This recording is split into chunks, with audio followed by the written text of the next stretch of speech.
In the early 1970s, as America grappled with economic turmoil and social upheaval, two brothers from a small Texas town embarked on a financial odyssey that would make them household names. This is the story of Nelson Bunker Hunt and William Herbert Hunt, better known as the Hunt brothers. Imagine amassing a fortune large enough to manipulate the global commodities market. The Hunts did just that, attempting to corner the silver market in 1979 and 1980. But who were these men, and how did they acquire such immense wealth? Born into the storied Hunt family, heirs to a vast oil empire, Nelson Bunker and William Herbert grew up in the rarefied air of privilege. Their father, H.L. Hunt, was one of the richest men in the world at the time, having struck it rich in Texas oil fields during the early 20th century.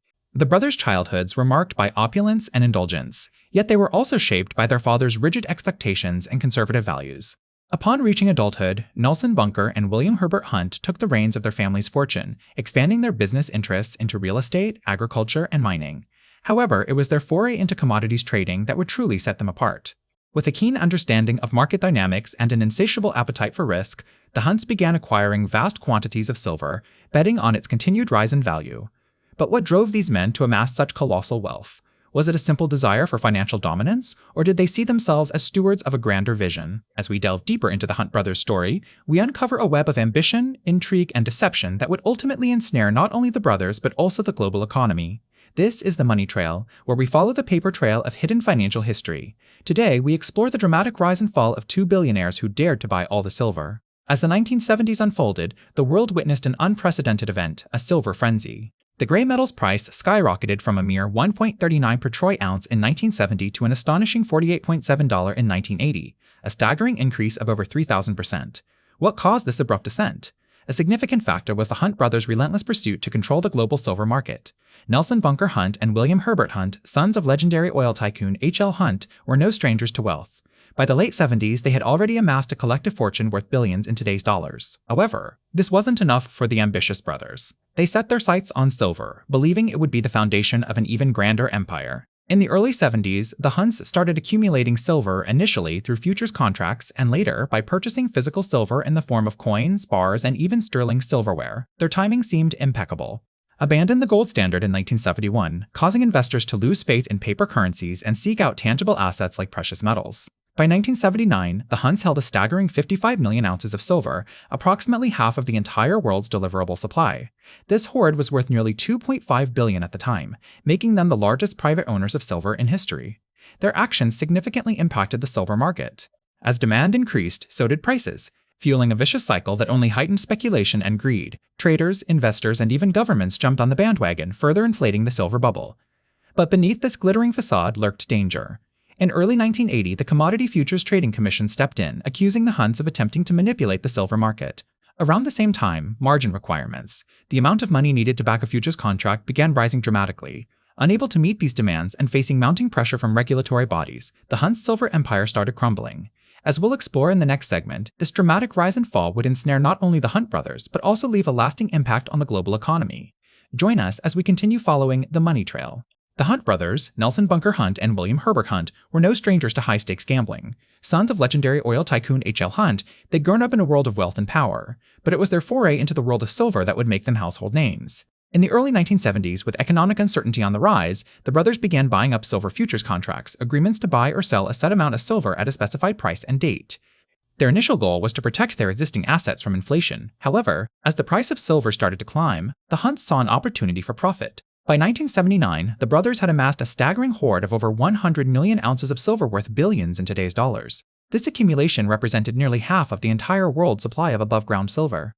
The Hunts' position was so large that it distorted the global silver market, driving up prices and sparking fears of a silver shortage. However, their success would ultimately be their undoing. As the price of silver skyrocketed, regulatory bodies like the Commodity Futures Trading Commission took notice. Fearing a financial crisis, the CFTC implemented position limits, rules designed to prevent any single entity from controlling too much of a particular commodity market. But the Hunts were undeterred. Determined to hold on to their silver fortunes, they began using complex financial instruments like swap agreements and cash-on-delivery contracts to evade these new regulations. These maneuvers allowed them to maintain their massive silver positions, but also increased their vulnerability to margin calls, demands for additional collateral when the value of an asset drops. As more investors piled into the silver market, hoping to ride the coattails of the Hunt brothers' success, the commodities exchange struggled to meet its obligations. The exchange needed more and more cash to cover the rising number of margin calls triggered by wild price swings in silver. Unable to meet these demands and facing mounting pressure from regulatory bodies, the Hunt's silver empire started crumbling. The dramatic rise and fall of the Hunt brothers' silver venture would leave a lasting impact on the global economy. It exposed weaknesses in the regulatory framework governing commodity markets and highlighted the dangers of unchecked speculation. As we'll explore in the next segment, this cautionary tale continues to resonate today, serving as a reminder of the potential pitfalls along the money trail. The Hunt brothers' grand design to control the silver market began in earnest in the late 1970s, a time when economic uncertainty gripped America. With inflation soaring and trust in the US dollar wavering, investors turned to precious metals as a safe haven. This surge in demand for silver, coupled with dwindling supplies, created an ideal environment for those looking to profit from this white, shining metal. Enter Nelson Bunker Hunt and William Herbert Hunt, billionaire brothers who hailed from the storied Hunt oil dynasty. They saw in silver not just a valuable commodity, but an opportunity to amass even greater wealth and influence. To capitalize on silver's rising value, the Hunts devised a strategy that would allow them to buy as much of the metal as possible while minimizing their exposure to the volatile market. At the heart of this plan was the use of what are known as long futures contracts. Essentially, these agreements gave the Hunts the right to purchase silver at a set price in the future.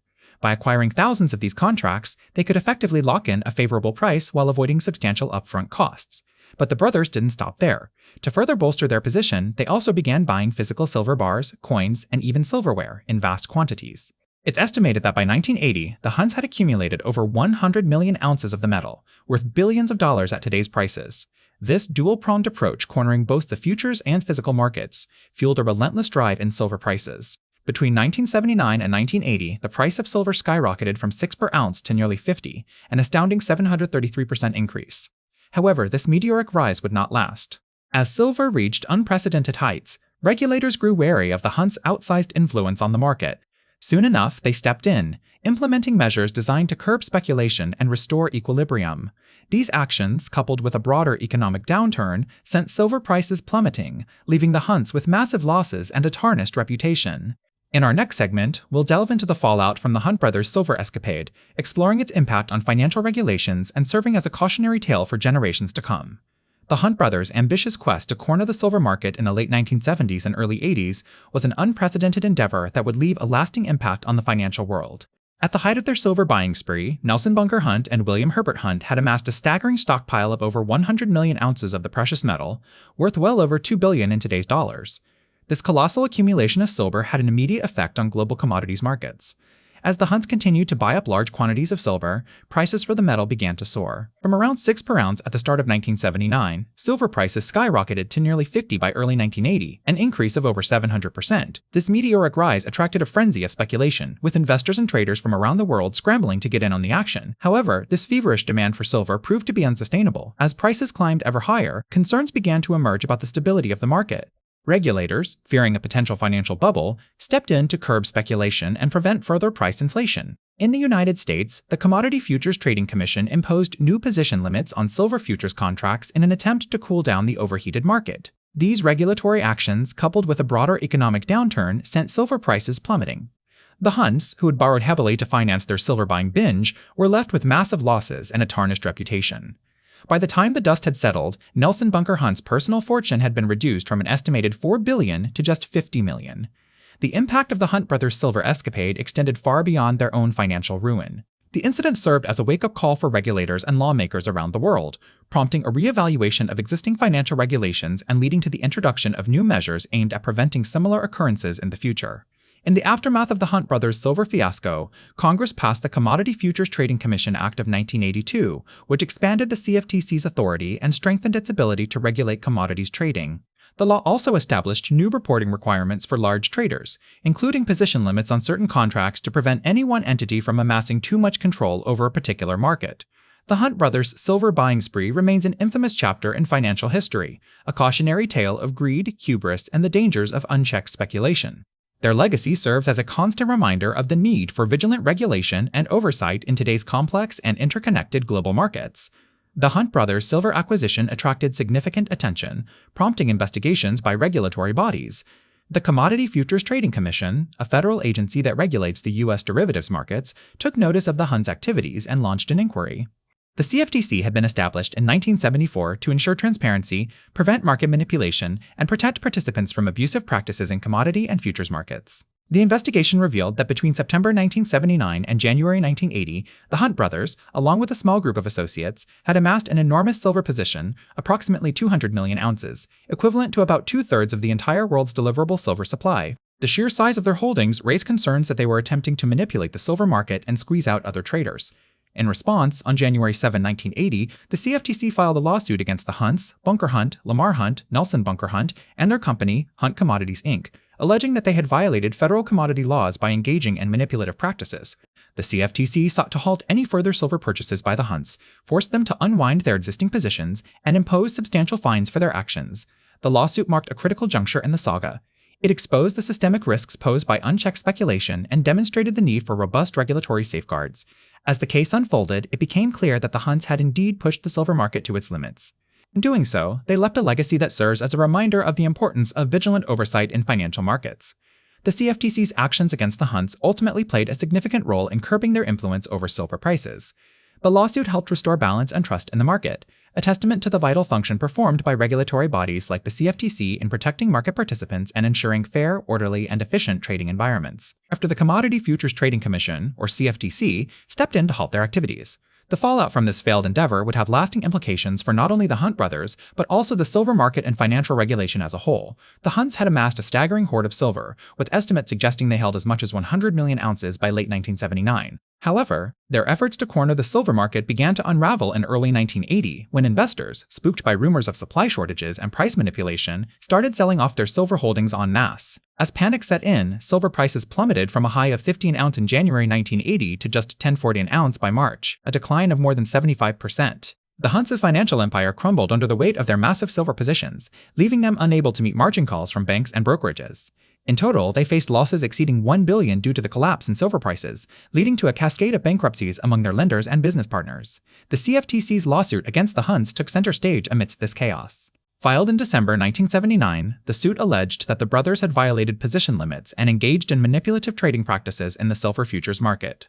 After years of legal wrangling, a federal court ultimately ordered the Hunts to pay $65.20 million in fines and restitution, a fraction of their overall losses, but still a significant sum at the time. In many ways, the Hunt brothers saga serves as a cautionary tale about unchecked speculation and regulatory oversight. Their attempt to corner the silver market exposed critical weaknesses within existing commodities trading regulations, prompting calls for reform and strengthened enforcement measures. The CFTC's actions against the Hunts marked a turning point in financial regulation, demonstrating that even billionaire investors are not above the law when it comes to protecting market integrity. Today, the legacy of the Hunt brothers' silver scandal lives on as a reminder of the importance of vigilant oversight in financial markets, an enduring testament to the vital function performed by regulatory bodies like the CFTC in safeguarding the trust and stability of our global economy. In the aftermath of the Hunt brothers' spectacular downfall, a number of significant reforms were put in place to prevent such an event from happening again. The Commodity Futures Trading Commission, which had been caught off guard by the Hunts' manipulation scheme, was given expanded powers and resources to monitor and regulate the commodities markets. These measures included stricter position limits for speculators, increased transparency in trading, and tighter rules on the reporting of large positions. The silver market itself was also forever changed by the Hunts' attempt to corner it. In the wake of the scandal, dealers and investors became far more wary of sudden price movements and concentrated holdings. This newfound skepticism led to a greater emphasis on risk management and hedging strategies, as well as a broader recognition of the need for robust oversight in commodity markets. Fast forward to today, and it's clear that the lessons of the Hunt brothers' silver saga remain as relevant as ever. In recent years, we've seen a resurgence of interest in commodities trading among hedge funds, investment banks, and other financial institutions. With this renewed focus has come a heightened risk of manipulation and fraud, a threat that regulatory bodies like the CFTC are working tirelessly to combat. Take, for instance, the case of JPMorgan Chase, which in 2019 agreed to pay $920 million to settle charges brought by the CFTC, the Department of Justice, and the Securities and Exchange Commission. The bank was accused of manipulating the precious metals futures market through a practice known as spoofing, the rapid entry and cancellation of orders to create the illusion of demand or supply and move prices in a desired direction. The JP Morgan case is a stark reminder that even in today's highly regulated financial markets, manipulation and fraud can still occur. It's a testament to the importance of vigilant oversight and the need for strong enforcement actions when rules are broken. As we continue to grapple with the complexities of our global economy, let us not forget the lessons of the past, lessons that were hard-won by the Hunt brothers and their ill-fated silver adventure. For in the end, it is only through unwavering vigilance and a steadfast commitment to transparency and fairness that we can hope to maintain the trust and stability upon which our financial system depends. And that, dear viewer, is where our investigation into the Hunt brothers' silver saga leaves us, with a renewed appreciation for the vital role that regulatory bodies like the CFTC play in protecting not just investors, but the very integrity of our financial markets.